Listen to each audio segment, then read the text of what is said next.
28ရက်3လ2025 12နာရီ53မိနစ်အချိန်ကစကိုင်းမြို့မှာဖုံးဝင်းစွဲအကြောင်းထဲမှာရှိတဲ့ဘုရားတွေအကြောင်းတွေဓမ္မယုံတွေတိမ်တွေစာသင်သားနေတဲ့အဆောင်တွေမေတော်ကြီးနေတဲ့အဆောင်တွေအကုန်လုံးကိုပြိုကျပျက်စီးသွားပါတယ်အဲ့လိုပြိုကျပျက်စီးသွားတဲ့အခါမှာကိုရွေကြုံခဲ့ရတဲ့ကိုရင်ဝန်သားပါလာဖြစ်စဉ်လေးကိုမေးကြည့်ကြပါဦးလို့ကိုရင်ဝန်သားပါလာငလျင်လှုပ်တော့မင်းဘယ်လိုခံစားလဲရကိုတည်ပြီလို့ထင်နေတာဗျအဲ့ဒါကိုတို့ကအမှငင်းလှုပ်ချင်းကဒီတိုင်းပဲထင်လို့တို့ကထိုင်နေတာဗျအဲ့ဒါကိုနည်းနည်းကျန်းလာတော့ထားပြီးတော့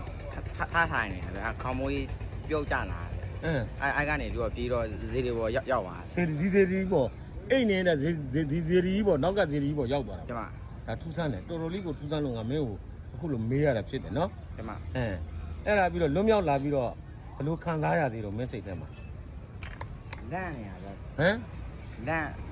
လန့်နေရဗျဖုန်းကြီးရှိတယ်ဖုန်းငါမှာအားကိုးရဖုန်းကြီးရှိတယ်ဆိုပြီးတော့လန့်တဲ့စိတ်တွေခုမပြေသေးဘူးလားပြေတော့ပြေပါရဲ့ပြေရလားကျမအေးငါမင်းတို့ကာကွယ်ဆောက်ရှောက်ပေးနေတာပဲလေငါရှိရင်မင်းတို့ပြေရလဲမလို့ဘူးဟုတ်လားမင်းတို့ဘဝတွေအကုန်လုံးအဆင်ပြေအောင်ဘုံဘုံတော့တိဆောက်နေတာပဲလေနော်ကျမအဲ့ကြတော့မင်းမလန့်နေရလဲမလို့တော့ဘူးကြောက်စရာလည်းမလို့တော့ဘူးဆူတောင်းပေးပါအောင်မင်းဒီလိုဖြစ်ဆုံးမျိုးကြီးနောက်ထပ်ဒီလိုဖြစ်ဆုံးမျိုးနောက်ထပ်ဘယ်တော့မှမကြုံရပါစေနဲ့လို့ကွင်တွေကနေ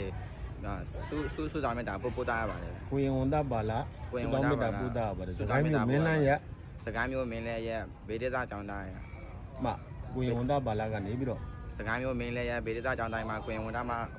ပါလားကနေပြီးတော့ဒီလိုဖြစ်ဆုံးမျိုးနောက်ထပ်ဘယ်တော့မှမကြုံရပါစေနဲ့လို့ဒီကနေဆူတောင်းမေတ္တာပို့တာရပါတယ်